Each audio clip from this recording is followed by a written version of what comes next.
Estado do Rio Grande do Norte, senhoras senadoras, senhores senadores, muito obrigado. Funcionários dessa casa, assessores, brasileiras, brasileiros que nos acompanham nessa tarde de quarta-feira, aqui diretamente do plenário do Senado Federal, eu venho trazer um balanço e muito emblemático, muito simbólico de uma oitiva que nós tivemos na CPMI, na segunda-feira já, com o coronel Jorge Eduardo Naime, aqui do Distrito Federal. Nós tivemos já 4 oitivas. E é bom sempre lembrar, foi protelado pelo governo Lula até onde puderam, porque temem essa CPMI, a verdade que vai vir de lá, o que é que está embaixo do tapete, o que é que estão nas imagens dessa casa que eu não consigo, mesmo como o integrante dela, as imagens do Ministério da Justiça, as imagens do STF, as imagens do Palácio do Planalto, depoentes importantes, poderosos do governo Lula, para a gente ver se realmente houve omissão, se deixaram a porteira aberta, como se diz.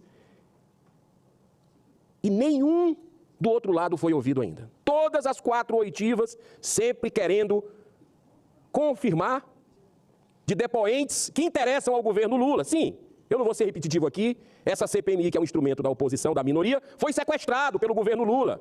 Uma inversão completa, histórica, desse instrumento que é uma comissão parlamentar de inquérito. Sempre foi da minoria da oposição, para poder investigar, inclusive, o governo federal. Mas, depois aí, segundo a própria mídia, de ofertarem dezenas de milhões de reais para parlamentares retirarem a assinatura, do governo Lula oferecer cargos para essa retirada, não teve jeito, porque a CNN, e fica meus parabéns a essa emissora, teve acesso às imagens, pelo sigilo da imprensa, e divulgou. E aí, não teve como, depois de ficar escancarado para o Brasil, o general do Lula, junto com a sua equipe, recebendo como se fosse uma confraternização em casa, dando até água para os invasores, aquilo mexeu com o brio do povo de bem do Brasil, a cobrança aumentou nos parlamentares e não teve como segurar mais, essa CPMI aconteceu. Houve o sequestro dela, como uma estratégia de blindagem, é isso que a gente está vendo, mas foi muito interessante a desconstrução da narrativa nessa segunda-feira, a partir do depoimento do coronel Naime.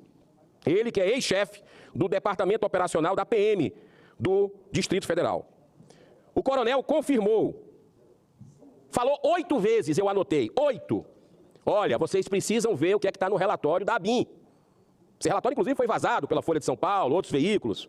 2 senadores aqui que tiveram acesso também reportaram, dentro desse plenário, o senador Marcos Duval, que, aliás, nós temos que reconhecer que foi um dos primeiros parlamentares a chegar dia 8 aqui para entender o que aconteceu naquele fatídico dia, pressionou pela CPMI desde o início, e o senador Espiridião Amin também faziam os dois faziam parte de uma comissão de inteligência parlamentar aqui, envolvendo Câmara e Senado, e eles confirmaram que 2 dias antes, olha aí o pavor do governo Lula, 2 dias antes da quebradeira na Praça dos Três Poderes, a ABIN informou a 48 órgãos do governo federal que o objetivo seria, sim, violência aqui. O que é que foi feito para proteger esse local? Essa é a pergunta que todo mundo quer saber. Porque pelo número de manifestantes, pelas imagens, bastava uma barreira bem feita, que não passava de jeito nenhum. Eu mesmo fui candidato a presidente do Senado, lancei no dia 8 de dezembro do ano passado, aqui na esplanada dos ministérios, tive dificuldade para chegar na minha casa de trabalho, barreira por cima de barreira, tive que fazer uma volta danada, policiamento, para lançar a candidatura lá fora. Por que que depois do dia 1º foi muito fácil adentrar aqui, se tinha inclusive informações, já pela ABIN, dia 6, sexta-feira, que o objetivo seria assustador dos atos do dia 8. Me parece algo muito grave o que aconteceu. Mas o coronel Naime, ele trouxe efetivamente informações importantíssimas. Mesmo estando de folga, nesse dia 8, ele foi convocado, chegando ao local, chegando aqui, às 17h40, quando ajudou a desocupar os prédios invadidos e efetuar, sob o comando dele, de folga, 400 prisões, sendo inclusive atingido por um rojão, que feriu suas pernas. E, senador Stivos, isso foi mostrado lá durante a CPMI por um colega, as imagens. O deputado Maurício Marcon, ele mostrou as imagens do ferimento. Nós ficamos convencidos. Quem assistiu àquela sessão, se você não assistiu, brasileira, brasileiro, está no YouTube, pesquisa na própria TV Senado ou TV Câmara, CPMI da última segunda-feira, que você vai ver o depoimento do Coronel Naime, ficou claro para todo mundo ali que nós estamos diante de mais um preso político que foi injustamente, de forma arbitrária, privado da liberdade por mais de 5 meses. Agora eu fico, senador Sérgio Moro, perguntando para as pessoas que defendem direitos humanos, aquelas que sempre se arvoram aqui mesmo, direitos humanos, por que não foram atrás de ver essas arbitrariedades, que o devido processo legal do país está sendo rasgado? Esse pai de família, trabalhador, dedicado, que não mediu esforço na folga dele para ir servir, levando o rojão, prendendo gente, está preso. Olha a que ponto a inversão de valores nós chegamos no Brasil. É isso que a gente está vendo com o Deltan Dallagnol, por exemplo, que ganhou por 6-0, lá no tribunal, por unanimidade, lá no Tribunal do Paraná, chega aqui no TSE, no meu modo de entender, respeito quem pensa diferente, um tribunal classicamente político, e ele perde por unanimidade. Como é que se vai entender isso? Existe lógica. Na suposição da suposição da suposição do que iria acontecer com o Deltan, num processo administrativo interno. É loucura. Isso é golpe nos paranaenses, que foram lá e sufragaram o voto no Deltan Dallagnol. 344, mais do que isso. Um dos parlamentares mais votados da história é tirado na marra por essa turma, que hoje manda e desmanda no país, e fica por isso mesmo, porque essa casa se acovarda. Essa casa é responsável por esse caos institucional que acontece no Brasil, senador Stiros. Eu realmente acredito que água mole em pedra dura, tanto bate até que fura. Já subi diversas vezes nessa tribuna, já cobrei o presidente dessa casa, já dei inúmeras entrevistas, e estou fazendo o meu papel, e sei que o bem, a verdade e a justiça vão prevalecer mais cedo ou mais tarde. Mas a gente precisa cobrar. E a sociedade, de forma ordeira, pacífica, sempre respeitosa, nada justifica a violência, precisa cobrar dos seus representantes um posicionamento sobre o que está acontecendo no Brasil. É Jovem Pan, aí com ameaça de fechar. Desde pequeno que eu assisto, que eu ouço a Jovem Pan. Por quê? Porque ela dá voz à crítica, à oposição desse regime que a gente vive, que não é mais democrático, para mim é uma pseudo-democracia, caminhando vigorosamente por ditadura. Veio o jornalista Pavinato, está aí, a AGU, é uma gestapo do governo Lula, é isso? Indo atrás da crítica que ele fez ao ministro da Justiça. É esse o Brasil que a gente está vivendo. Não é à toa que o Foro de São Paulo vai acontecer amanhã aqui em Brasília, não. No coração do Brasil. Não é à toa que no mês passado, aliás, esse mês, o ditador sanguinário, covarde, Nicolás Maduro, foi recebido aqui com honra de Estado, pelo presidente Lula. E a gente não podia fazer elo do presidente Lula com Maduro. Agora, na eleição passada, foi proibido pelo Tribunal Político do TSE. Tudo isso que está acontecendo é algo vergonhoso. Vergonhoso na nossa nação. Não podia ligar Lula a aborto. Primeira coisa que o governo dele fez foi retirar o Brasil de um acordo internacional. Ou seja, ele é pró-aborto. Retirou de um organismo pró-vida com mais de 50 países. O Daniel Ortega, que a gente também não podia ligar, está aí as declarações, as omissões, o mundo todo falando, o Brasil se cala em muitos momentos. O senador Sérgio Moro está pedindo uma parte, eu concedo. Breve a parte, senador. Eu quero aqui comungar minha preocupação quanto a alguns sinais autoritários. O Brasil tem uma democracia vibrante, tem instituições sólidas, mas nós estamos vendo alguns sinais preocupantes. Um deles, bem colocado por Vossa Excelência, é essa ação proposta contra a Jovem Pan, pedindo a cassação da outorga. Isso não acontece no Brasil, acho que não aconteceu nem na ditadura. E por mais que, eventualmente, pessoas possam discordar do conteúdo da programação da emissora, isso faz parte de uma democracia. Assim como outros discordam do conteúdo de matérias jornalísticas que são publicadas a todo momento, na televisão, na rádio, em jornais. Então, propor uma ação civil pública para cancelar a outorga da radiodifusão, eu tenho um grande respeito ao Ministério Público Federal e a alguns procuradores, mas, a meu ver, esse movimento foi extremamente ruim, negativo, um sinal autoritário, uma violação da liberdade de imprensa, um risco de censura, e não acredito que essa ação prospere, mas o próprio fato da ação ser proposta já gera um efeito intimidador da liberdade de imprensa no país. O melhor movimento seria que esses procuradores pudessem retirar essa ação, para reconhecer o equívoco desse movimento, dessa ação, pelo prejuízo causado, a própria possibilidade da cancelamento da outorga já gera prejuízo à liberdade de imprensa. E do outro lado, também acompanho sua posição, senador, é lamentável que tenhamos aqui o Foro de São Paulo, em Brasília.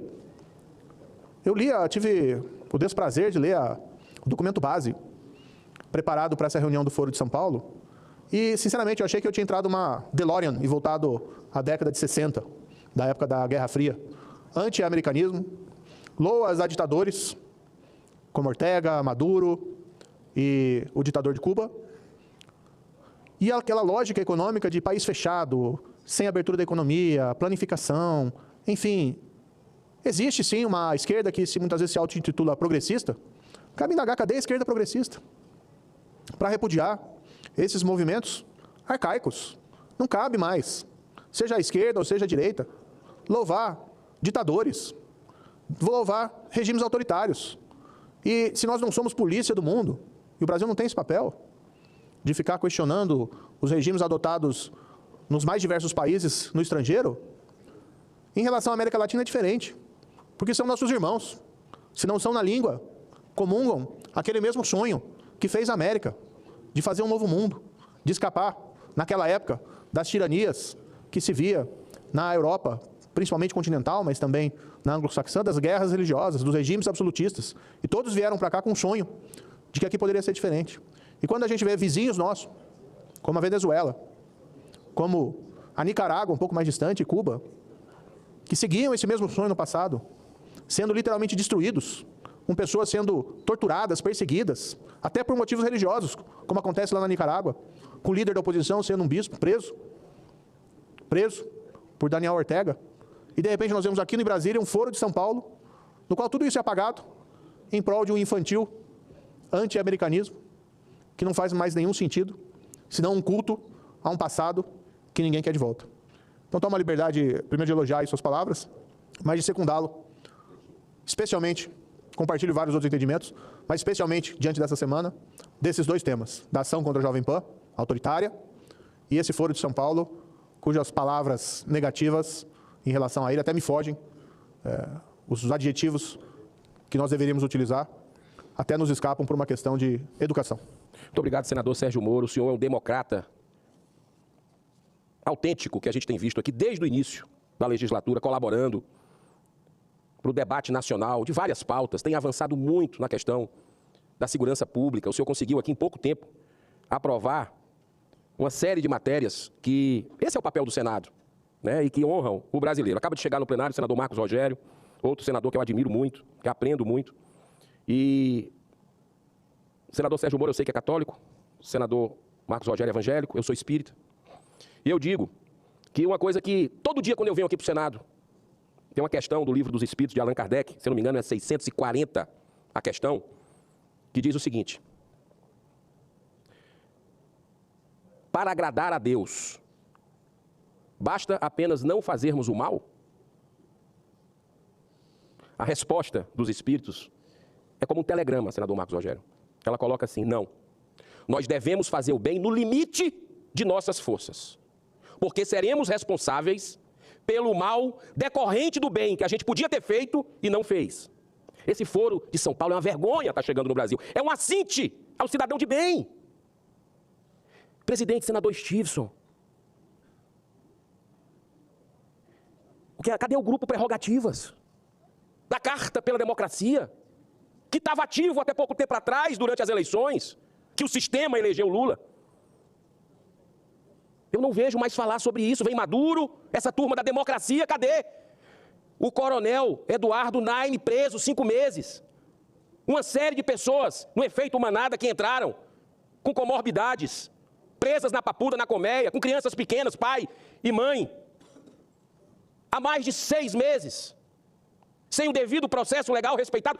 Você sabe o que é que os 3 advogados do coronel Naime falaram lá? Que não tiveram acesso aos autos. Rapaz, isso é uma vergonha. Como é que nós vamos admitir um negócio desse? Cadê o pessoal dos direitos humanos que não se manifesta? Ah, não, é porque essa turma é opositora minha. Quer dizer, 2 pesos e 2 medidas, incoerência, covardia. Você pode ter certeza que eu estaria nessa tribuna, da mesma forma, se fosse alguém de um partido de esquerda, que estivesse tendo seus direitos vilipendiados. Na época que quebraram o Congresso Nacional, que invadiram o Ministério da Justiça, eu acho que o senador Marcos Rogério era deputado federal, a esplanada teve incêndio, teve tudo aqui. Você lembra? Eu lembro daquelas imagens no Jornal Nacional, uma fila de deputados e senadores da esquerda indo lá defender os caras detidos. O que aconteceu com aquilo? Foram considerados terroristas? Ficaram 5 meses, senador Marcos Rogério, preso, como nós estamos vendo brasileiros esquecidos lá, na Papuda e na Colmeia. Quem errou tem que pagar. Seja de direita, seja de esquerda, infiltrado. Quem veio aqui quebrar o patrimônio público tem que responder de forma individualizada. Mas não é isso que a gente está vendo, senador Estivos. E a gente percebe essa omissão seletiva. Essa omissão seletiva que a gente vê no Brasil. É tudo seletivo. Foi falado pelos parlamentares do PT, de outros partidos, lá na CPMI. Ah, mas a polícia do DF errou, foi omissa, com o depoimento do coronel Naime. E o governo federal? Onde é que estava o batalhão presidencial? Ele foi ou não foi desmobilizado horas antes? O reforço que era necessário. Onde é que estava a Força de Segurança Nacional? Por que vocês, parlamentares dessa CPMI, que estão para blindar o governo, está claro isso, todo dia, quem está assistindo está vendo. Por que vocês não deixam a gente chamar aquele fotógrafo da Reuters, o Adriano Machado, que, dentro do Palácio do Planalto, fez um ensaio fotográfico para se quebrar o portão para abrir da sala presidencial? Por quê? O que é que ele tem a dizer para o brasileiro? Senador Marco Rogério, eu falo sempre de uma autópsia. Nós temos que fazer a autópsia do dia 8. É um cadáver que está na sala, que pairam dúvidas sobre a causa mortes. Foi o quê? Envenenamento? Morte natural? O que foi que aconteceu? O governo só quer os legistas da parte dele. Não deixa o legista fazer a contraprova. Está muito estranho tudo isso, está muito na cara. Essa perícia precisa ser absolutamente técnica e imparcial. Fico muito feliz que o senhor chegou. Tenho que agradecer muito ao senador Marcos Duval pela sua sensibilidade, pela sua percepção de escolher, no momento que ele precisou se ausentar, uma pessoa tão capacitada. Quero agradecer ao senador Iovisto, do Podemos, que facilitou isso. E eu espero que a gente, mesmo em minoria, mesmo o governo federal tendo sequestrado, que a gente possa desenvolver o nosso trabalho. Porque, enquanto isso, senador Marcos Rogério, peças-chaves continuam sendo blindadas dentro da CPMI. Como é o caso do general Gonçalves Dias, que logo depois do vazamento das gravíssimas imagens do Palácio do Planalto, pediu demissão da chefia do GSI do Lula, que já tinha assumido há 8 dias e não é inexperiente. Já teve naquele palácio, sabe como é que as coisas funcionam. Da mesma forma, até agora não se esclareceu porque 48 órgãos do governo federal deliberadamente ignoraram o relatório da ABIN, que 2 dias antes já informava sobre os sérios riscos de tumultos violentos no dia 8. O coronel que está preso injustamente. E eu quero aqui chamar cada parlamentar, seja senador ou deputado, para assinar, independente de partido. É uma questão de dever moral, de humanidade. Assinar um requerimento à Justiça do Brasil para que ele possa responder em liberdade. O que é que aquele homem está fazendo preso? Foi na hora da folga dele, para o combate, prendeu pessoas. Ficou claro durante a CPMI que a responsabilidade não foi dele. Para encerrar, senhor presidente, agradecendo a sua benevolência, estranhamente, nem sequer o fotógrafo da agência Reuters foi convocado. Ele aparece nas imagens da Câmara cobrindo e até se confraternizando com alguns manifestantes que estavam invadindo o Palácio do Planalto. Tudo isso é essencial para que se faça essa autópsia técnica e completa no cadáver insepulto do dia 8. A situação se agrava muito mais ao fazermos referências aos atentados ocorridos na esplanada dos ministérios no dia 24 de maio de 2017, quando mais de 700 ônibus chegaram a Brasília para a consumação de um verdadeiro palco de batalhas, com incêndio e depredações de 4 ministérios. Até bomba de fabricação caseira explodiu, mutilando a mão de uma pessoa. Foram presos apenas 9 pessoas, mas sem nenhum enquadramento como terroristas. São os 2 pesos e 2 medidas que eu tenho falado aqui. Essa é outra pergunta que precisa ser respondida. Qual a razão de haver esses 2 pesos e 2 medidas em eventos tão similares e tão próximos um do outro? Concluindo, apesar do sequestro feito por parlamentares governistas de um instrumento pertinente às oposições, historicamente é isso, CPI e CPMI, nós vamos continuar, assim, cumprindo com o nosso dever na busca pela verdade, única forma de se garantir que se faça justiça com tantos brasileiros e brasileiras perseguidos, exclusivamente por serem conservadores e defensores de um Estado democrático de direito. Falar em democracia e caçar liberdade de expressão, isso é hipocrisia, isso é falácia, isso não cola. Lembro aqui desse magnífico pensamento do pacifista Martin Luther King. Uma injustiça cometida em algum lugar é uma ameaça à justiça em todo lugar. Eu encerro, senhor presidente, nesse 1 minuto que o senhor concedeu, para dizer que nós estivemos juntos, senador Marcos Rogério, na CPI da Covid, da pandemia. Dá para traçar um paralelo ali. Dá para traçar um paralelo interessante às avessas. E nós batemos, você lembra que a gente bateu no calote da maconha? Quase toda a sessão.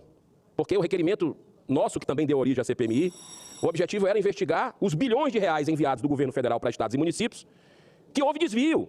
Tanto teve Polícia Federal, o CGU, operações e operações. Calote da maconha, morreu nordestino por causa disso. E agora, o senhor estava de licença nesse período, o STJ mandou para o STF, olha o jogo de empurra-empurra, e o STF mandou lá para a Bahia de novo. Voltou para a Bahia aquele processo que tem delação ali, tem uma série de situações, e é outro cadáver que está no meio da sala e aqui nesse Senado Federal também para ser sepultado. Muito obrigado, senhor presidente, pela oportunidade, que Deus abençoe a nossa nação, que possamos honrar o nosso mandato e fazer justiça, né? Dentro das nossas possibilidades. O que aconteceu com o coronel, o que está acontecendo com o coronel Eduardo Naime é uma vergonha, porque a gente tem que se colocar no lugar das pessoas. Quem errou, errou, tem que pagar. Mas ficou evidente durante a CPMI que ele não tem nenhuma responsabilidade, muito pelo contrário. Ele tinha que ser premiado por sair num dia de folga, de férias, e por fronte para tentar conter uma situação que o governo federal tinha a obrigação de ter reforçado a segurança e nada daquilo teria acontecido. Isso é muito importante que se diga para a população brasileira ter convicção do que aconteceu naquele dia, mas nós vamos descobrir essa verdade, doa a quem doer. Muito obrigado, senhor presidente. Nós te agradecemos, senador Eduardo Girão, o tempo que o senhor ficou aí na tribuna falando sobre esse tema. Infelizmente, é um tema já que inclui algo